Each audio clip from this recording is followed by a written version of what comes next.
So what's the one tip you would give someone that wants to be a business owner? What would you recommend them to do? Don't do this.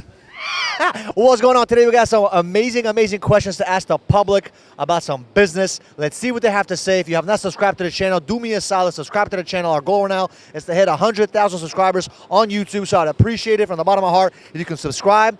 Put that little notification bell on so you know exactly when we post. We post content on a weekly basis. So let's get it to all the questions. Come on. You can only choose one, a successful family or a successful business. Which one would you choose? Successful family. Why is that? It's more important to the true meaning of life, I would say. I mean, that's something that's a true aspirational goal that I think everyone can try to attain to. People can start many businesses and everything, and you can start multiple, but you only have one family. So, Now, you a business owner, or entrepreneur, or an employee? so I own two businesses, yes. You own two businesses. What kind of business you own? So one is a shoe cleaning business, another one is a consulting firm. What's the one thing you learned as an entrepreneur that can help the public?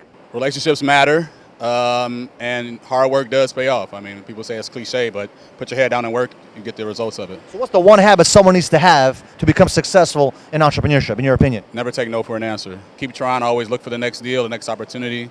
Just because a door closed on you doesn't mean that it's forever closed or that's the only door that's available to you. Once you hear the first few no's, you realize it's not the end of the world. So the more no's you hear is the better, essentially. What's the biggest issue you see with managers? Gossiping to other people. What would you tell all the managers out there that want to become better managers? What would you recommend them to do? Just be professional and, keep it to yourself. Don't talk shit to other people. What do you do for work? I'm a PhD student, but I also work at Lululemon. Lululemon. So let me ask you a question. If you could say one thing to someone who wants to become successful in Lululemon, what would you recommend them to do? I mean, just love what you do. I would say for anything. Love what you do. What do you define success as? Being happy and loving what you do. So if you're happy and you love what you do, that means you're successful. Yeah. Would you rather have a high IQ or a high EQ? High IQ. Really? Why would you say IQ? Well, your emotions could always change, you know? What do you do for work?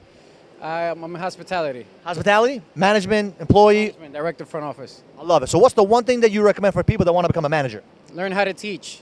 Not only, boss people around, show them the way before you do anything. I love it. So how do you become a good manager though? You know how to teach someone, you know how to train someone, but how do you become a good, effective role model as a manager? Listen to your coworkers, what they go through, their demands, and make their work environment better. And what's the biggest mistake you made in management? Get too comfortable. Getting too comfortable, not knowing that I can always do better. So complacency. Exactly. So how do you fight that all the time when you're working in a place for a long time? Don't be scared to grow. Don't be scared to learn new things and then just take a leap of faith in things that you're not familiar with. Do you think society creates top G's or weak people? Weak people. Why is that? I feel like right now there is a depolarization between men and women. So I'm a dating coach, so I study this kind of stuff. In the past, men were masculine. They were meant to go out, to hunt, to provide, to serve, to lead. And women were meant to nurture, to care for. And right now, there is a lot of shaming and guilting towards both sides, right? It's not just men or women that are being shamed or guilted. It's that depolarization that essentially kills attraction. It kills all the excitement in relationships. And I feel like that's why right now there's so many problems, so many divorces going on, is because of that lack of polarization. And I'm not saying that we necessarily have to go back to the way that things were hundreds of years ago, but I feel like there needs to be more integration for men and women, where men need to accept certain sides of them that are now more kind of normal for men to have, like expressing emotions, feeling emotions, and women need to accept that, hey, maybe I want to be an entrepreneur, I want to have a career, right? But at the same time, they need to also embrace those core masculine and feminine values that made them who they were back in the day. So we out here, we stacking and packing interviews for you guys. We making moves, asking amazing questions, getting some wild answers from entrepreneurs, employees. It's freaking amazing.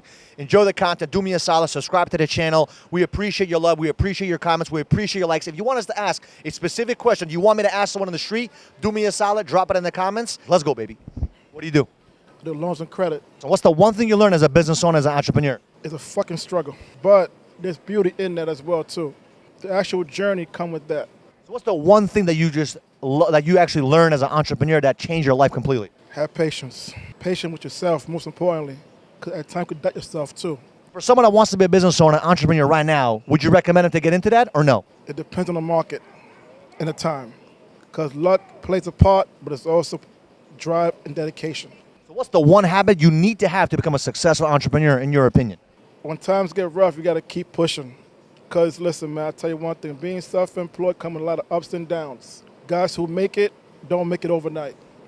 Got to keep pushing, keep having more perseverance. What business would you want to open up? I already own my own business. What business? Satellite communications company. What's the one thing you learned as an entrepreneur? Plan for 10 times more the money than you think you need. Really? So should everyone be an entrepreneur or no? No, definitely not. Why not? No, it takes a different kind of person. You got to be able to compartmentalize things. Not making any money bother you for a long time, and then when you make it, not going crazy. So what's the one tip you would give someone that wants to be a business owner? They just want to be an owner. What would you recommend them to do? Don't do this. What else? Clear your calendar for about 16, maybe 18 months of just learning the business that you think you already know. For those people that are weak, how do they become stronger? How do they become top Gs? So I'm going to speak specifically to men because I work with men. The way that men become stronger is by embracing discomfort. Weakness is almost a byproduct of always looking for instant gratification, always looking for the easy route, for the quick fix, and not willing to face the challenges of life that used to be there. The reason why men used to be fucking powerful and strong back in the day. But they had challenges. They had challenges, exactly. And nowadays, things are different. But if, for example, you want to get in shape, go through the discomfort of hitting the gym, of lifting weights. If you want to, for example, build a business, go through the discomfort of talking to people on the phone, of making sales, of putting yourself out there, of not getting that immediate validation, that immediate gratification.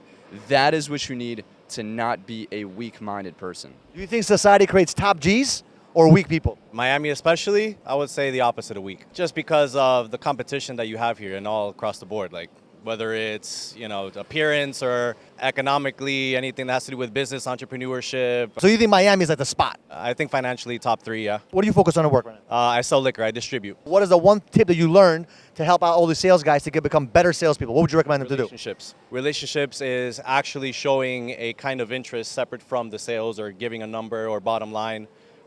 Just being more present as a person and creating a better social status within your market so that people actually appreciate you for something other than what you're selling. Go out there and actually try socializing as a norm instead of actually using it for the purpose of selling or doing anything along the lines of your business. I got some amazing answers today with some amazing people. Great information. I know you enjoyed these videos. If you want more of these videos, do me a solid. Drop a like, drop a comment, subscribe to the channel so we get that 100,000 subscribers. And I appreciate you all. If you want me to ask some specific questions like we just did today, do me a solid and drop it in the comments. I'll see you guys in the next video.